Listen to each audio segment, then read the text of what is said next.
Dulu saya nih ke Korea itu di supermarket itu suka lihat tuh paket-paket untuk laki-laki. Ya. Saya ngeri tuh dulu zaman terlalu lama kan, udah 4 tahun 5 tahun yang lalu. Ngapain sih laki-laki pakai kosmetik, pakai perawatan ini?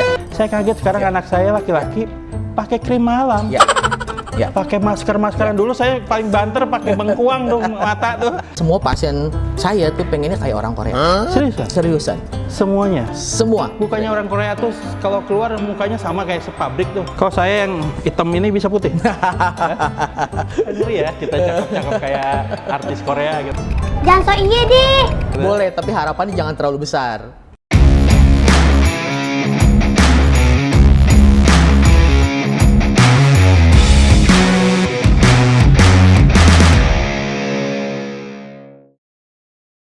Halo, ketemu lagi kita di bulan puasa hari ini bersama Dokter Rendra. Jarang-jarang kita ngobrol sama seorang dokter, biasanya cewek-cewek, terakhir sama ibu-ibu. Kemarin lagi yang orang yang mau meninggal gara-gara kena runtuh, sekarang ketemu sama orang sukses, Dokter Rendra. Raindra.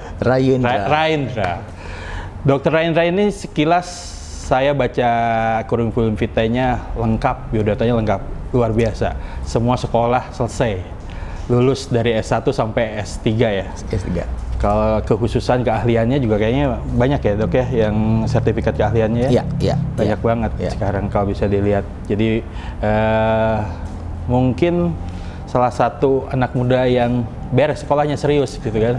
Kalau sekarang ada banyak cerita katanya nggak perlu lagi sekolah, saya sih nggak percaya ya. Sekolah mah perlu. Buktinya salah satunya nih, Dokter Rendra. Tepuk tangan buat Dokter Rendra. Dok, cerita aja ini, ngobrol aja. Udah lama kita nggak ketemu kan? Ketemu. Ini teman masa kecil saya dulu. Jadi sekarang ngobrol-ngobrol, pengen ngobrolin. Saya pengen ngobrol nih masalah tentang perawatan kecantikan ini. Kayaknya baru 3 tahun ini booming banget, ya kan? Riset-riset, cari-cari, ternyata potensinya gede. Katanya 2,1 miliar dolar katanya kalau di Indonesia. Triliunan tuh berarti kan puluhan triliun. Pemainnya yang paling terkenal kita lihat lah di seliweran tuh, di sosmed. Dan bukan dokter. Betul. Bukan dokter kan? Bukan dokter yang terkenal ya. Tapi kalau zaman-zaman dulu ada Mustika Ratu mungkin ya zaman dulu ya. Nah, kan saya nggak kebayang tuh kalau yang baru-baru aja kekayaannya kayaknya Mustika Ratu kayak gimana tuh kira-kira ya. Nah, ceritain nih kenapa sih sampai booming kayak gini? Apakah zaman sekarang ini orang-orang yang harus perawatan gitu? Tadi membahas merek lama dan merek baru. Jadi memang kalau menurut saya sih ya, merek lama itu harus terus di rebranding, terus kemasan juga harus diperbaharui supaya nggak kalah sama yang baru. Tapi memang yang baru ini lagi booming. Konon katanya zaman COVID justru industri kosmetik naik drastis. Ya betul, tadi yang 3 tahun belakangan ya, berarti 3 tahun belakangan kan masuk masa COVID. Jadi memang kenapa dia bisa naik? Yang pasti brandingnya bagus. Branding. Ikut kuncinya. Influencer gitu yang ngeribatin mereka segala macam. Apa gara-gara film Korea? Salah satunya juga ya. Itu berpengaruh banget karena tren kosmetik di 2020-an itu kan 10 langkah cantik ala Korea judulnya. Itu sangat tren banget di setahun lah ya, kurang lebih setahun. Semua orang tuh harus ngerawat muka dengan 10 langkah. Karena tren Korea tadi, karena K-drama, K-popnya kan lagi naik-naiknya tuh, lagi tinggi-tingginya. Semua orang Indonesia, semua pasien saya tuh pengennya kayak orang Korea. Seriusan. Semuanya? Semua. Bukannya orang Korea tuh kalau keluar mukanya sama kayak sepabrik tuh? Kurang lebih. Makanya kita tuh sebagai dokter jangan semuanya pengen kayak Korea. Terus kita juga jangan ngejebak pasien bahwa semua bisa dibuat Korea. Kalau saya selalu bilang, kita punya tipe kulit sendiri, punya genetik juga sendiri yang pasti berbeda sama orang Korea. Gitu. Bedanya, kita kan punya golongan apa? Kita Asia mungkin ya, sama-sama Asia, tapi berbeda. Bentuk kulit, ini anatominya apa segala macam. Betul, karena kalau kita lihat kan orang Korea kan tone warna kulitnya lebih cenderung terang lagi. Atau agak ke kuning sedikit. Kalau kita kan terang tapi lebih ke arah sawo matang. Gitu. Dulu saya nih ke Korea itu di supermarket itu suka lihat tuh paket-paket untuk laki-laki. Saya ngeri tuh dulu zaman terlalu lama kan, udah 4 tahun 5 tahun yang lalu. Ngapain sih laki-laki pakai kosmetik, pakai perawatan gini? Saya kaget sekarang anak saya laki-laki pakai krim malam. Ya. Pakai maskeran dulu saya paling banter pakai bengkuang tuh mata tuh, bengkuang, pakai irisan tomat, irisan timun. Ini segimana dahsyat ya sekarang. Kenapa harus pakai itu zaman sekarang? Ya, nah sekarang itulah saking banyaknya influencer, orang-orang ngomongin skincare, dokter juga makin aktif kan di media sosial, edukasi. Jadi bahwa skincare itu perlu. Skincare sendiri kan artinya perawatan kulit. Artinya siapapun harus merawat kulit, nggak laki nggak perempuan, cuma tinggal caranya gimana. Kalau perempuan kan biasanya mau repot, pakai segala macam, laki-laki simple aja. Tapi itu tadi kembali, laki-laki juga sekarang karena melihat akhirnya pengen. Tapi saya setuju sebetulnya laki-laki juga wajib. Wajib. Itu kenapa sih? Karena memang sekarang misalnya karena polusi udara atau apa, atau karena apa perubahannya? Sebetulnya simpelnya gini, skincare itu sabun juga kan skincare. Sabun tuh skincare? Iya. Ya kan, untuk perawatan kulit, untuk membersihkan minyak, debu dan kotoran yang lain. Sabun, cukup tuh sabun. Nah, tinggal nanti seberapa banyak kita mau pakai. Setidaknya perawatan kulit simple tuh ada 3 kan. Membersihkan dengan sabun, melindungi dengan sunscreen, dan kalau kering, pakailah moisturizer. Kalau ada masalah, pakailah krim perawatan. Yang artinya mengandung sesuatu bahan yang untuk memperbaiki. Kalau misalkan kita sering panas-panasan, warna kulitnya pengen lebih terang atau lebih bersih ya, bukannya terang artinya memutihkan, tapi misalkan kita udah mulai muncul flek-flek kayak gitu, itu kan harus diobatin, tanda kutip. Nah artinya harus kan, karena seorang laki-laki pun beraktivitas bertemu orang lain, jadi bukan hanya perempuan, kan laki-laki juga sekarang banyak yang kerjanya langsung berhadapan dengan orang gitu, kayak Pak Rino juga kan ketemu orang kan gitu. Nah itu artinya makanya dunia estetik berkembang. Iya. Gitu. Jadi harus. Jadi bukan berarti skincarean atau perawatan kulit itu centil, bukan berarti itu. Bukan ya. Gitu. Itu nggak ada hubungan tuh. Nggak ada hubungan sama sekali sebetulnya. Misalnya gennya terlalu ke wanita-wanita nggak. Tidak. Karena memang keperluan kita. Betul. Gitu ya, kesehatan. Yang saya tahu justru bos-bos besar itu selalu pakai perawatan. Seriusan? Seriusan. Nggak ada lah sekarang kita lihat bos besar mukanya bersih, nggak diapa-apain, bohong. Iya. Gitu. Iya. Itu tadi kan kalau cuci muka aja cukup. Kalau ada ini baru kita treatment. Itu buat apa? Nahan tua atau apa? Ya, kalau dibilang kan semuanya sekarang lagi gila-gila skin aging, anti-aging, ya kan? Anti-aging, anti tua. Menolak tua. Tua mah udah pasti. Bagaimana menuju tuanya tetap indah gitu ya. Gitu. Jadi aging gracefully gitu istilahnya. Jadi harus dijaga. Kalau gue sih prinsipnya gini. Semua anugerah Tuhan harus kita jaga baik-baik. Kalau bisa kita rawat selama-lamanya, jangan sampai masuk fase pengobatan. Oh gitu? Ya kan kalau kita udah masuk fase pengobatan, biayanya lebih mahal lagi. Pengobatan itu misalnya jerawat, atau kalau di wajah, misalkan seseorang yang aktivitasnya di luar terus terpapar matahari, kan bisa juga jadi kanker kulit. Oh iya? Ya, artinya kan untuk menjaga itu tidak terjadi, kita harus pakai sunscreen. Seberapa besar kalau orang Indonesia kena kanker kulit tuh? Kasusnya tidak terlalu besar. Yang lebih besar lagi untuk di daerah Australia. Australia lebih parah? Ya, itu banyak kasus. Jadi banyak orang-orang luar yang tinggal di Bogor, kadang-kadang datang ke sini untuk cek kulitnya, untuk melihat satu kelainan kulit itu kanker atau bukan. Di Indonesia jarang sekali. Biasanya pun ada, angkanya kecil. Gitu. Jadi itu salah satunya skincarean, sunscreen. Iya, jadi artinya perlu. Iya. Yang apa? Kalau apa sunblock itu? Sunblock. Itu namanya sunblock ya, kalau pasaran tuh ya. Sunblock. Tapi sunblock itu kesannya sunblock. Jadi kesannya sinar matahari benar-benar di blok. Itu nggak mungkin ya? Nggak mungkin. Sunscreen hanya screening, penapisan sinar mataharinya, jadi UVB-nya nggak terlalu banyak masuk. Jadi makanya kalau orang bilang, "Dok, saya tuh udah pakai sunscreen rajin, kenapa masih gelap?" Karena sunscreen bukan menahan supaya nggak hitam. Sunscreen itu menahan supaya kulit kita tidak terbakar oleh sinar UVB. Kalau saya yang hitam ini bisa putih? Ngeri ya, kita cakep-cakep kayak artis Korea gitu. Boleh, tapi harapannya jangan terlalu besar. Lebih bersih. Kalau istilah saya itu lebih bersih aja, jangan lebih putih. Kalau putih itu berarti merusak atau apa? Merusak? Agak identik ke arah sana. Jadi gini, orang itu ada batasnya putih segitu. Jadi jangan pernah... Sebesar apa yang bisa kita putihkan? Sebesar mungkin ketika dia waktu kecil belum banyak terpapar matahari. Udah itu cuma segitu aja. Segitu. Jadi jangan lebih putih. Memang kalau kita lihat di masyarakat sekarang banyak ya artis-artis yang tone warna kulitnya jadi putih lagi.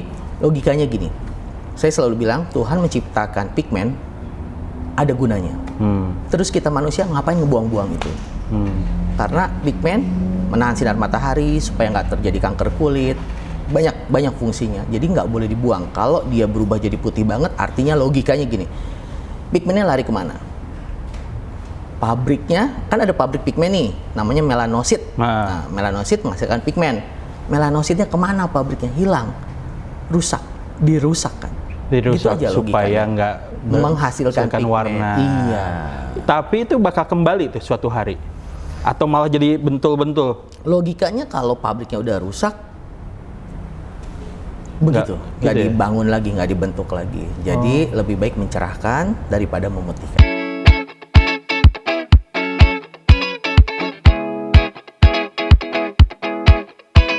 Selamat datang di Tirta Pakuan. Sekarang saya berada di instalasi pengolahan air Dekeng. Dari sinilah 80% air bersih dikelola untuk disalurkan kepada masyarakat Kota Bogor dengan kapasitas 1.700 liter per detik. Penasaran bagaimana pengolahan air IPA Dekeng ini? Ayo daftar ke sekolah dan kampus kamu ke nomor di bawah ini.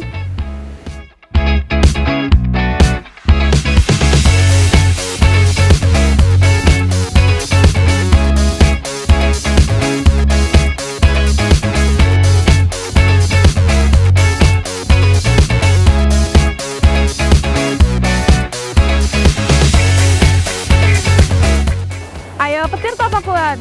Ayo kita ke Tirta Pakuan. Ayo ke Tirta Pakuan. Ayo ke Tirta Pakuan. Ayo ke Tirta Pakuan. Ayo ke Tirta Pakuan. Ayo ke Tirta Pakuan. Ayo ke Tirta Pakuan. Ayo ke Tirta Pakuan. Ayo ke Tirta Pakuan.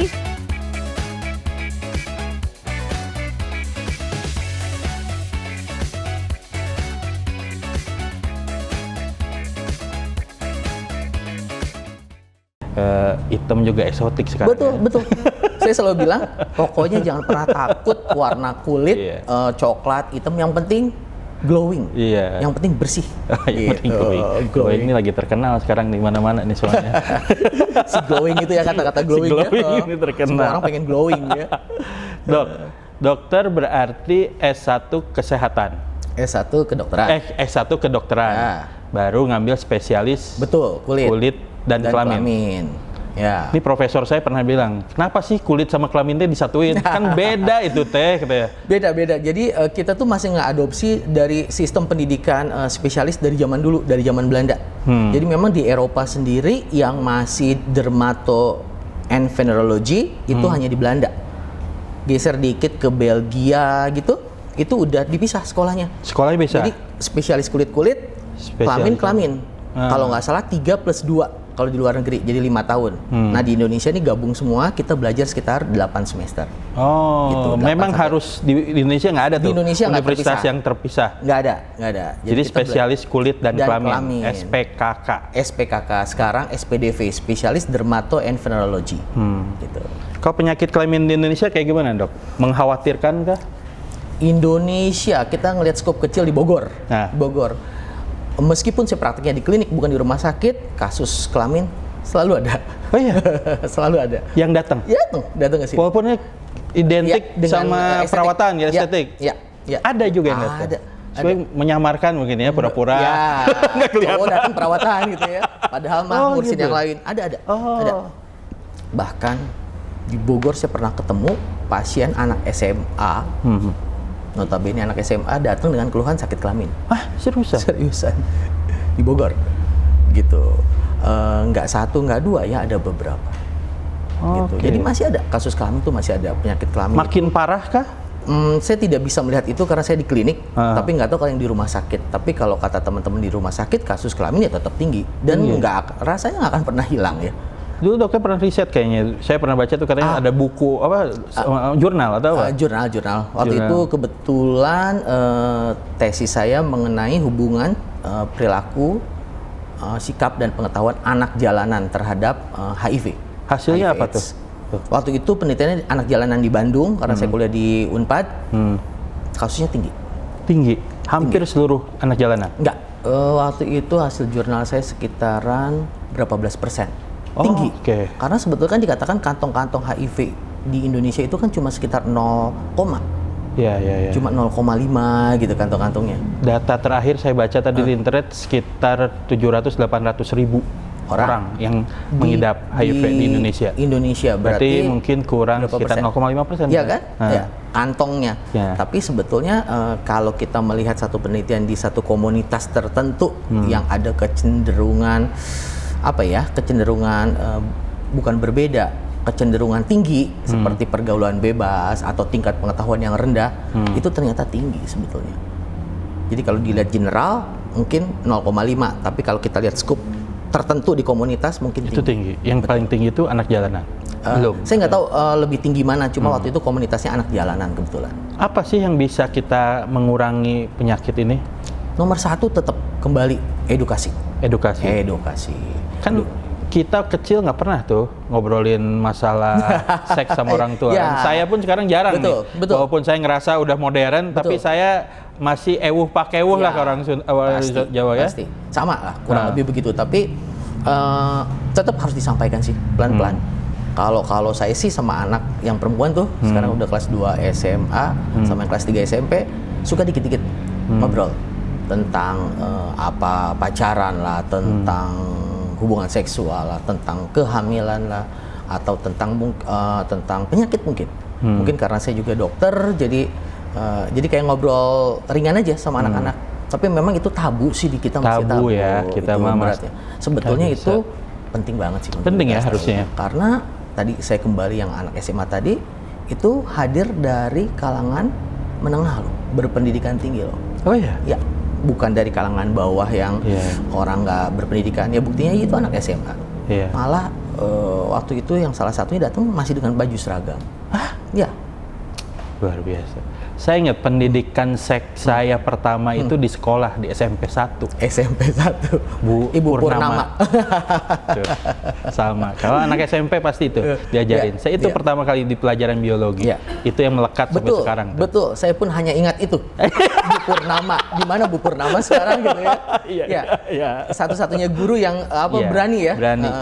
Di depan anak-anak. Jadi memang harus sih. Rasanya justru mungkin dari guru biologi ya, dikeluarkan gitu, mulai anak-anak biar kenal gitu. Iya. Kalau penyakit HIV itu bagian penyakit kelamin atau bukan? Iya, HIV ini seringkali di rumah sakit ditangani oleh dokter spesialis kulit, dokter penyakit dalam, dan konselor biasanya. Jadi kalau di satu rumah sakit itu ada tim biasanya yang menangani itu. Nanti berbeda ketika dia ada keluhan-keluhan di bidang lainnya. Jadi anak juga mungkin terlibat sekarang. Terlibat? Ya, dulu di Hasan Sadikin tuh ada suatu klinik namanya klinik Teratai. Di situ isinya itu tadi, dokter penyakit dalam, dokter kulit, ya mungkin dokter anak. Oh gitu. Ya. Karena ada kemungkinan kasus-kasus anak yang kena yang terlahir. Ya. Gitu. Jadi bukan karena hubungan kelamin aja kan? Betul. Bisa ke semua akhirnya. Betul. Ya, edukasi sih harus diulang gitu. Dok, ada tuh kadang-kadang saya memikir ya. Orang katanya kalau kencing di toilet umum itu juga bisa kena penyakit kelamin. Itu benar nggak? Atau mitos nih? Itu ada benernya gitu. Ada benernya. Tapi kalau saya tuh itu bener untuk kaum perempuan. Oh, buat perempuan. Kalau laki-laki karena nggak ada kontak langsung mungkin ya? Iya, kurang lebih gitu. Jadi kalau ada pasien bapak-bapak nih atau laki-laki datang ke klinik sakit kelamin, terus dia ngomong seperti itu. Bohong. Betul, bohong 100%. Gue cuma ketawa aja, ngetawain. Itu berarti mereka. alasan buat nyakinin istrinya berarti ya? Betul. Tapi ya gitu, namanya usaha kan. Lu bohongin gue ya gitu kan. Tapi kalau saya gali terus dia tetap kekeh bahwa tidak, ya sudah, tugas dokter hanya mengobati. Tapi saya tidak akan edukasi. Karena dia belum siap diedukasi. Jadi ada satu cerita, boleh cerita dikit ya? Ya boleh dong. Ada bapak-bapak datang kencing nanah. Dia cerita dia baru pelesiran ke rapat di Cina. Dok, saya nginep di hotel di Cina, hotelnya kotor dok, anduknya kotor, spray kotor, kamar mandinya juga kotor, makanya saya begini. Berarti kan dia bohong. Kenapa? Karena 95%, 90-95% sakit kencing nanah pada laki-laki itu pasti ditularkan oleh hubungan seksual pada laki-laki. Pada laki-laki. Karena tadi organnya betul lebih tertutup. Jadi lebih oke. kecil kemungkinan tertular dari apa misalkan kita ngomong anduk kayak gitu, kecil, nggak mungkin ya? nggak ada gitu. Tapi ya saya bilang, ya Bapak, saya sih ya bolehlah saya percaya sama Bapak, tapi cuma 5% saya percayanya. 95% saya tidak percaya dengan omongan Bapak. Tapi kalau Bapak kekeh, ya nggak apa-apa. Saya kan bukan juri, bukan hakim, bukan Tuhan yang bisa menghakimi Bapak. Tugas saya adalah menyembuhkan. Kalau Bapak tetap kekeh pada pendirian Bapak, maka saya obati tanpa saya edukasi.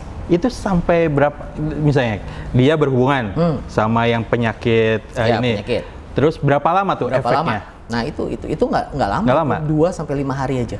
Oke. 2 sampai 5 hari, pendek kan? Artinya Pendek. sebetulnya kan nggak mungkin dia lupa berhubungan dengan Apa siapa. kejadiannya kan? 5 hari yang lalu gitu ya? Tanya 2-5 hari lalu ngapain aja? Nggak ada, ya udah dia nggak mau cerita artinya. Iya. Gitu.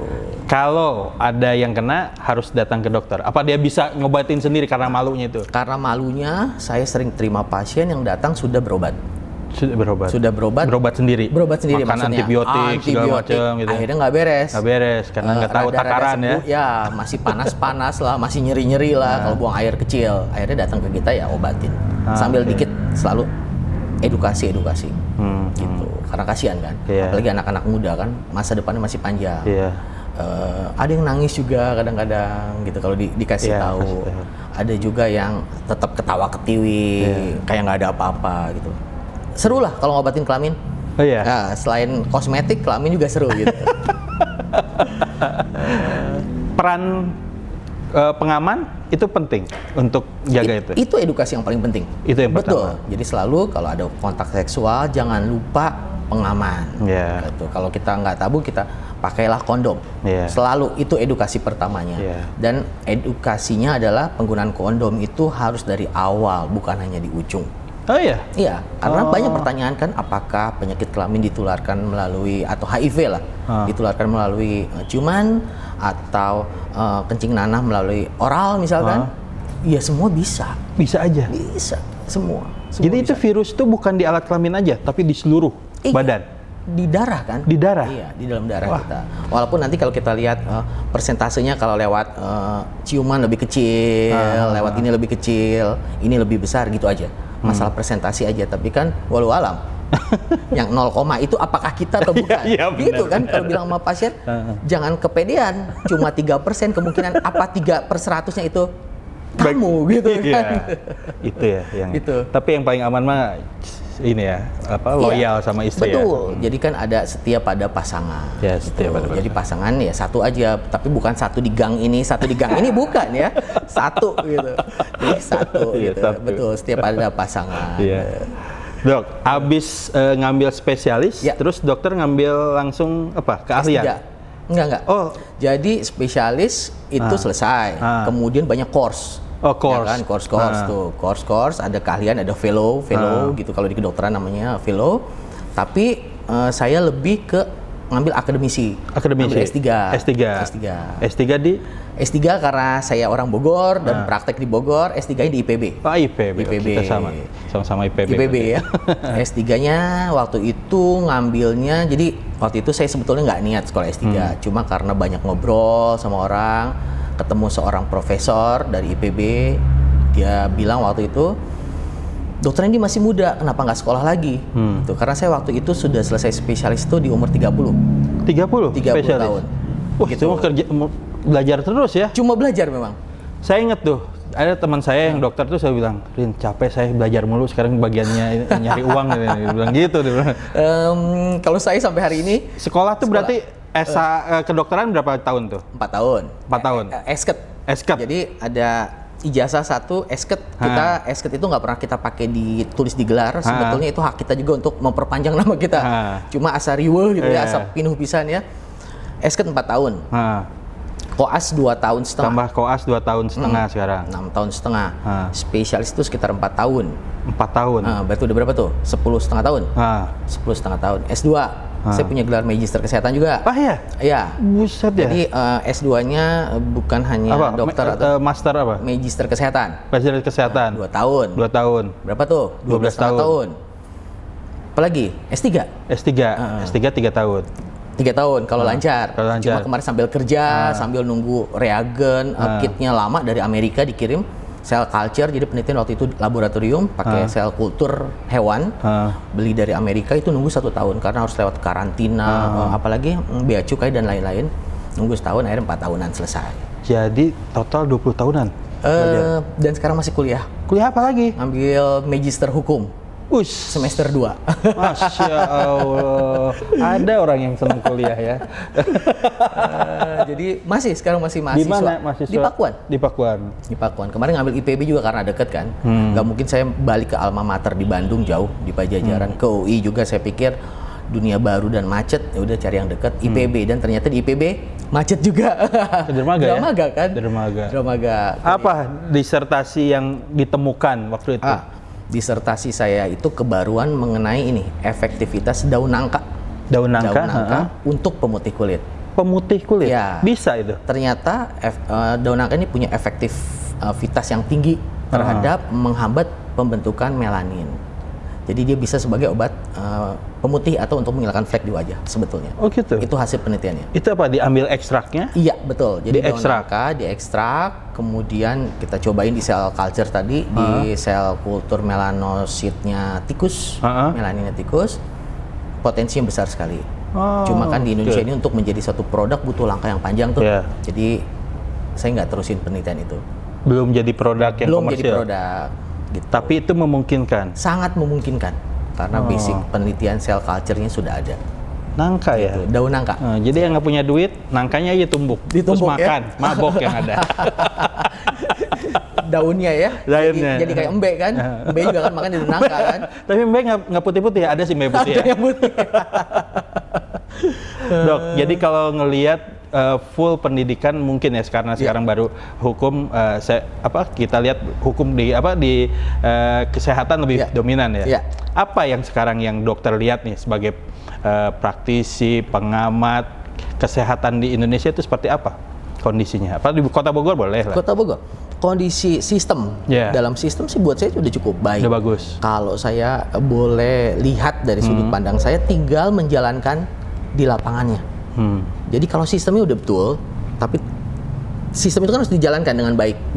Nah itu, menjalankan yang mungkin, karena beberapa pasien kadang-kadang bilang, dok punya BPJS, tapi datang ke rumah sakit, penuh lah inilah, itulah. Jadi kalau saya bilang sama pasien, mungkin memang betul penuh. Karena sistemnya memang sekarang semua masyarakat Indonesia harus punya BPJS. Sakit datang ke RSUD atau ke rumah sakit swasta juga boleh kan, pakai BPJS. Tapi kan mungkin kalau di swasta ada kapasitas. Jadi hanya boleh BPJS sekian gitu. Nah itu yang kadang-kadang masyarakat masih mengeluh sulit mengakses BPJS ketika mereka betul-betul sakit. Tapi saya suka bilang, yang salah sebetulnya bukan di rumah sakitnya, saya bilang. Tapi mungkin memang penuh. Nah jadi kan mereka suka menyalahkan, ditolak lah sama rumah sakit ini. Saya bilang belum tentu, saya bilang bisa iya, tapi belum tentu. BPJS ini salah satu cara untuk memperbaiki sistem kesehatan? Saya rasa iya. Ya, cukup baik. Tadi saya bilang sistemnya betul. Udah betul, tinggal melaksanakan di lapangannya lah. Tapi bukannya akhirnya jadi membebani negara lebih besar? Membebani, tapi sistem itu tadi saya bilang sistemnya udah baik, tapi menjalankannya bagaimana? Buktinya kan sistem kesehatan di negara-negara maju berjalan dengan baik. Di Indonesia sistem udah dibuat sedemikian rupa menyerupai atau mungkin sama dengan di luar negeri. Tinggal menjalankannya kalau menurut saya. Bagaimana supaya tidak terbeban rumah sakit? Misal fasilitas pertamanya di puskesmasnya lebih, tenaga kesehatannya lebih di-upgrade misalkan kemampuannya, sehingga kasus-kasus tertentu yang sebetulnya bisa diselesaikan di tahap pertama selesai. Gitu. Dok, balik lagi ke perawatan nih. Saya baru baca-baca berita katanya ada diva Indonesia operasi plastik miliaran. Mukanya ganti ke umur 17 tahun katanya, kan rame tuh. Lagi rame di kalangan para pejabat katanya. Dia muda banget katanya gitu. Itu mungkin, Dok? Mungkin. Kalau saya bercanda nih sama pasien, apa yang nggak mungkin hari ini?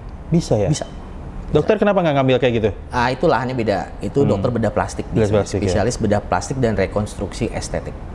Itu biasanya orang-orang kita di mana perginya ke Korea lah, gitu, atau ke Brazil. Tergantung organ apa. Jadi katanya ada spesifik. Kalau wajah datangnya ke negara ini, kalau organ tubuh yang lain, payudara misalkan ke negara ini lebih bagus. Ada tuh, ada trennya. Ada spesialisnya juga ya negara ini. Hidungnya mau di mana gitu ya, dagunya mau di mana, itu bisa. Itu bisa. Betul, Mungkin. Saya nggak kebayang ya, kan ini tuh bukan kertas yang kita bisa bentuk ya, tapi ada jaringan apa namanya daging, lemak, apapun itu ya, yang pas dijahit itu nggak akan kelihatan di awalnya. Gimana bisa memprediksi ini bakal mancung seperti ini nih, yang sesuai dengan ini? Bisa. Ada teorinya? Bisa, ada teorinya. Jadi misalkan art ya, balik lagi ke art, kayak seorang pelukis pengen bikin lukisan naturalis atau abstrak. Nah mungkin kalau dokter tentunya dengan estetik yang tinggi bisa. Jadi contoh betul tadi ada jaringan kulit, lemak, gimana caranya udah tua, yang lemaknya udah nggak ada, kulitnya udah peot, kok bisa lagi? Iya. Lemak yang ada di sini yang sudah hilang, kita bisa pindahin. Ditambah? Ambil dari perut. Oh, bisa tuh? Bisa. Sangat bisa. Sangat luar biasa ya? Luar biasa memang. Jadi kulitnya udah kendor, gampang. Di dokter bisa tuh nyuntik gitu? Kalau sampai fat transfer gitu-gitu saya nggak kerjain. Tapi saya bisa mengembalikan lagi itu dengan teknik lain. Seperti sekarang kan lagi trennya filler. Filler itu pakainya hyaluronic acid. Jadi bahan yang aman. Nah itu bisa kita masukin. Tapi ketahanannya cuma setahun. Setahun tuh hilang lagi? Hilang lagi. Dilakukan ulang lagi. Rutin dikerjain. Bisa. Sangat bisa. Kalau kulit lebih kan gampang. Tinggal dibuang sama dokter bedah plastik. Tarik, jahit di sini. Selalu di sini berarti ya? Selalu di sini. Atau kalau yang half gitu ya, atau kalau yang full pasti di depan sini jahitan semua, full facelifting. Tapi kalau yang separoh itu jahitannya bisa hilang? Cenderung tidak terlihat, tapi nggak mungkin nggak kelihatan. Pasti ada. Ya, bekas sobekan. Makanya dia pasti harus pakai make up kayak gitu ya? Iya, make up sih ketutup. Kalau laki-laki memang agak sulit, pasti ada kelihatan. Nggak mungkin jahitan nggak kelihatan. Kalau kemungkinan dia punya penyakit keloid, apa yang terjadi tuh? Pasti kan? Masa kayak gini? Ada beberapa pasien yang habis operasi terus keloid gitu, ada. Tapi mereka kadang-kadang kalau perempuan tadi bisa ditutupin rambut atau hijab. Padahal kalau kita buka di sini jahitan. Gitu. Itu bisa. Di sini udah nggak ada lemaknya, ambil dari perut pindahin ke sini. Bokong kurang lemak, tambah. Ambil dari perut tambah. Tapi kalau orang kurus kan nggak ada sumber lemak juga. Gitu. Jadi kalau ada cewek-cewek sini yang menambah lemak di gua. Dari gua. Ambil lemak pindahin, bisa.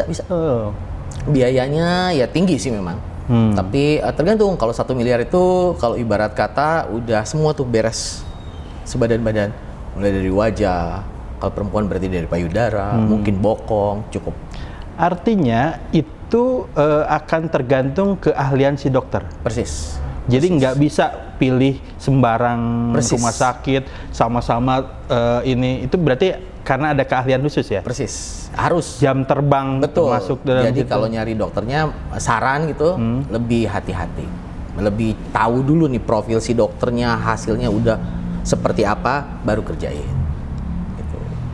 Persis gitu. S1 udah, S2 udah, S3 udah. Sekarang mau ngapain lagi, Dok?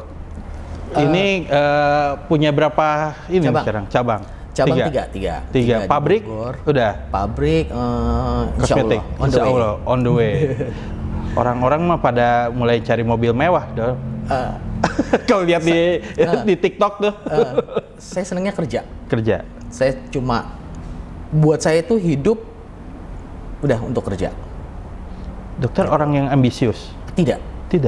Semua yang saya jalan, orang melihatnya dari sisi luar seperti itu. Wah, tidak. Semuanya diambil nih. Semua diambil. Bukan. Saya itu hanya orang yang kurang kerjaan. Kurang kerjaan? Gitu aja. Iya. Selalu ngerasa kurang kerjaan. Jadi nggak ada. Saya tuh nggak ada ambisius. Saya tidak pernah mimpi jadi doktor, apalagi profesor. Walaupun profesor juga tadinya on the way ke sana, tapi saya nggak pernah pikirin itu. Saya tuh orangnya yang kalau punya apa-apa ya jalanin aja. Kadang-kadang datang barusan kemarin, jalanin aja. Nanti di ujungnya apa, saya nggak pernah pikirin itu. Tapi ketika saya udah jalanin, harus komit, harus beres. Jadi kayak tadi cerita hukum itu Kenapa jadi pengen hukum? Pernah pengalaman dengan hukum atau nggak ada? Tapi hukum ini apa? Perdata, pidana? Nantinya sih maunya ke pidana. Ya, ke pidana justru? Ya, rencananya gitu, pengennya ke arah sana nanti bikin tesisnya. Tapi saya tuh nggak pernah berpikir kemarin itu, karena saya sudah tidak praktek malam, gara-gara di COVID ini kemarin istri takut saya sakit atau apa, akhirnya mengurangi jam praktek. Saya berpikir lagi, malam nggak ada kerjaan, kuliah. Kuliahnya apa? Kemarin tuh mau ngambil sebetulnya magister manajemen. Cuma karena jam kuliahnya tidak tepat dengan waktu praktek, akhirnya saya ambilnya hukum. Jadi saya tuh kalau mau menjalankan sesuatu kadang-kadang nggak dipikirin, jalanin aja. Karena saya tahu jalan itu pasti ada kalau kita mau komitmen dan mau bekerja keras. Jadi nggak ada. Jadi kalau orang lihat, jangan gitulah sahabat saya nih, dokter-dokter kulit gila loh. Sampai minggu saya praktek loh. Minggu? Ya. Jadi nggak usah Ini khawatir. nggak dikomplain? Nggak. Hah? Semua Sama happy. istri, anak, Nggak. bapaknya kemana? Karena paling sulit itu kalau jadi dokter tuh ngajak liburan keluarga katanya. Ya. Jadi kalau liburan, satu lagi, saya tuh nggak suka liburan. Terus ngapain dok? Kerja. Nggak menarik banget sih dok jadi dokter? Tapi ceria kan? Tapi ceria ini Tapi masa ceria, banyak gitu. duit soalnya. Bedanya kalau kita liburan mulu nggak punya duit. Saya tuh kalau ditanya orang, makanya saya bilang, lihat IG saya, ada nggak saya jalan-jalan? Iya. Nggak ada. Conference penting. Iya, conference aja. Conference Kalau keluar, bareng bawa keluarga gitu iya. sekalian. Tapi itu jarang juga kan, Jarang. paling setahun sekali gitu. Jadi memang orang ngelihatnya, ini orang gila ya ambisius, enggak. Sama sekali enggak. Pokoknya kalau saya menjalankan sesuatu, saya jalanin aja. Saya nggak pernah mau ngelihat goalnya kayak apa. Gitu. Jadi harus nggak ada cerita kata harus di dunia, di hidup saya nggak ada. Makanya saya bilang semua itu ada alternatif, pasti ada gitu. Dok, dokter sebagai dokter kan punya keahlian itu, Mas. Ya. Tapi ternyata dokter juga sukses berbisnis, Ya. ya kan? Dengan tadi tuh buktinya Ya. punya 2 klinik, orang mah cukup. Jadi nggak pernah praktik di tempat orang lain ya, punya di sendiri aja. Awal-awal iya. Oh iya. Terus Cari sekarang modal dulu kan, cari modal sekarang dulu. udah nggak ya? Sekarang udah nggak. Di tempat sendiri. Di tempat sendiri. Di sini dan di 3 tempat lainnya. Cibinong dan di Bintaro. Di Bintaro, Ya. 3 tempat itu. Terus pabrik on the way, itu kan udah masuk ke ranahnya pengusaha. Mau Ya. jadi apa? Apa pengusaha, memang pengusaha sekelas nanti brand-brand ternama, Ya. L'Oreal, apalah Tapi itu. insya Allah belum dipikirin juga. Belum dipikirin juga. Pokoknya jalanin aja. Itu kan tapi kan bareng-bareng sama teman-teman. Dengan teman-teman dokter, dengan teman-teman pengusaha lain. Cuma saya mah apa ya? Pebisnis pasif lah, bukannya aktif. Tapi mencoba itu, mencoba. Jalannya jadi apa nggak tahu, nggak pernah tahu. Jadi semua tuh jalanin satu-satu aja. Tapi nggak tahu mau jadi apa. Tapi memang bisnis di kesehatan tuh memang besar ya potensinya. Saya rasa iya. Iya. Ya, terutama di mau kesehatan dan atau spesifiknya di estetik. Gitu. Mungkin nggak dok, UKM kita masuk ke bisnis kesehatan, UMKM kita. Ada nggak ruang untuk UMKM yang kira-kira bisa masuk ke bisnis ini? Karena kan kalau kita lihat ini bisnis kayaknya high level banget nih. Ya. Pertama harus punya keahlian, jaringan, Ya. ini segala macam. Tapi UKM bisa nggak sekarang masuk ke dalam situ? Ya, kalau menurut saya satu yang saya itu udah pernah saya pikirkan, Nah. UMKM itu bisa nggak sih terlibat dalam dunia apa ini namanya perskincarean? Bisa sebetulnya. Salah satu produk sebetulnya yang bisa kita buat adalah sabun. Sabun. Sabun mah gampang dok. Dulu Justru. waktu SMA saya bikin sabun, Justru. cuman nyampur-nyampur Betul. ini aja kan. Gampang kan? Gampang. Tapi udah dijalanin belum? Belum kan? Dan itu kan bisa berdampak besar. Pernah ke Thailand? Heeh. Thailand kan banyak tuh sabun-sabun Iya, yang sabun-sabun. buah, yang Iya, wanginya enak-enak, warna-warni, bentuknya lucu-lucu atau yang bentuknya aneh-aneh sekalipun. Jadi buah tangan kan kita bawa. Iya. Kenapa Bogor nggak bikin? Itu. Iya. Dan itu udah saya pikirin tuh panjang-panjang. Bagaimana caranya? Cuma saya lagi cari jalan bagaimana ternyata sabun itu harus didaftarkan juga di BPOM. Sabun harus BPOM? Iya. Bukan industri rumah tangga ya? Iya, nggak bisa katanya. IRT nggak bisa tuh? Nggak bisa. Karena peraturan tuh? Beraturan. Kadang-kadang itu menjadi batasan ya. Menjadi tingkat kesulitan seseorang yang ingin membangun dari UMKM menjadi Nggak lebih bisa. besar. Itu tuh repotnya. Tapi nanti apakah produk itu kita bisa sinergikan dengan perusahaan yang sudah berjalan, udah mapan. Jadi kayak Maklon judulnya. Tapi nanti sistemnya gimana? Nah, itu yang harus kita kaji. Dan saya belum sampai bicara sampai sana tuh. Iya. Ya Harusnya paling bisa. nggak untuk bersihin muka bisa pakai sabun-sabun itu ya. Persis. Tapi relatif mahal ya dok kalau alat-alat kecantikan itu? Atau memang karena apa kalau sekarang nih? Kalau saya sih ngelihat karena itu, karena dari masyarakatnya begitu tinggi, jadi banyak produsen yang menjualnya dengan harga tinggi sebetulnya. Orang tuh kadang-kadang ibu-ibu kalau dapat harga produk murah suka khawatir, nggak percaya. Dikasih mahal baru percaya.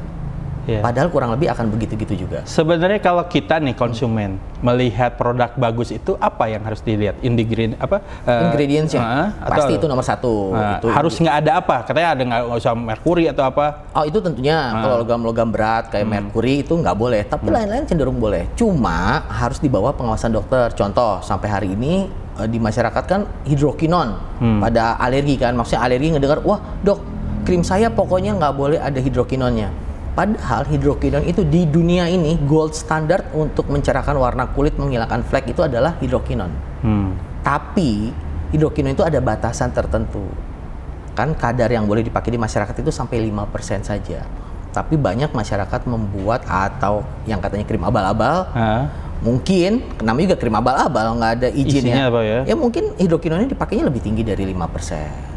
Atau ditambahin zat misalkan merkuri, itu kan yang nggak boleh. Makanya saya selalu edukasi bahwa kita itu boleh pakai produk OTC, produk yang dijual bebas di pasaran, asal ada nomor BPOM-nya. Kalau ada nomor BPOM aman? Aman, karena BPOM sudah menjamin keamanan produk tersebut untuk beredar luas di masyarakat. Tergantung tinggal kulitnya kita cocok apa cocok atau enggak sama merek tersebut gitu. Jadi itu makanya tren di masyarakat begitu tinggi ya gara-gara iklan ya, terus usernya juga kan perempuan, sekarang laki-laki juga. Tuh. Ya kan, sekolah beres. Ya. Bisnis lancar. Ya. Next apa, Dok? Saya rasa saya masih akan seperti ini hari ini sampai hari ini. Belum tahu juga, saya juga dosen. Saya dosen juga profesor ongoing. Nanti kita lihat mana nih, apa pengusaha, profesor gitu kan. Pokoknya kita jalanin aja. Kalau sampai hari ini saya masih di sini, sebetulnya banyak hobi, banyak cita-cita, banyak kemauan. Tapi tadi saya itu orangnya tadi dibilang saya bukan tipikal ambisius. Pokoknya saya jalanin, kalau bisa sampai ke sana, hayu. Kalau nggak bisa, saya tetap akan tersenyum. Jadi bukan sebagai orang yang ambisius, tapi melakukan yang terbaik di setiap keputusan pengambilannya. Persis, saya cuma orang yang seperti itu. Jadi nggak ada pengen jadi apa, nggak ada. Pokoknya jalanin, bagian dari hobi saya untuk menghibur diri kan, karena nggak suka liburan. Satu kuncinya, saya itu seneng ketemu orang dan seneng ngobrol. Itu. Passion saya cuma itu, nggak ada yang lain. Saya tuh senangnya ngobrol, diskusi sambil ketawa-ketawa. Mungkin diajak ngobrol sama Pak Rino, wah seneng nih gitu, mau ngomongin apa gitu, sambil deg-degan gitu ya. Waduh, kita mah ngomonginnya santai-santai aja. Gitu. Kali ada yang lain, karena ributnya katanya kalau udah selesai segala macam, kalau laki-laki udah selesai dengan harta, yang dicari tahta katanya. Tahta. Saya nggak pernah menilai tahta itu harus didapat, enggak. Karena saya pikir semua akan mengikuti. Jadi kalau gampangnya gini, hari ini Randy jadi dokter spesialis kulit dan mungkin ya, soalnya saya juga sekarang dipercaya menjadi ketua alumni dokter spesialis kulit Unpad. Saya itu konon katanya, kata Prof, pejabat sebelumnya profesor. Pejabat berikutnya Randy doang gitu ya, cuma yang jauh di bawah Prof ya. Prof guru saya yang saya hormatin ya, orangnya baik sekali ya, santun sekali. Kemarin saya dikasih kepercayaan untuk menjadi ketua iluni. Konon kata Prof,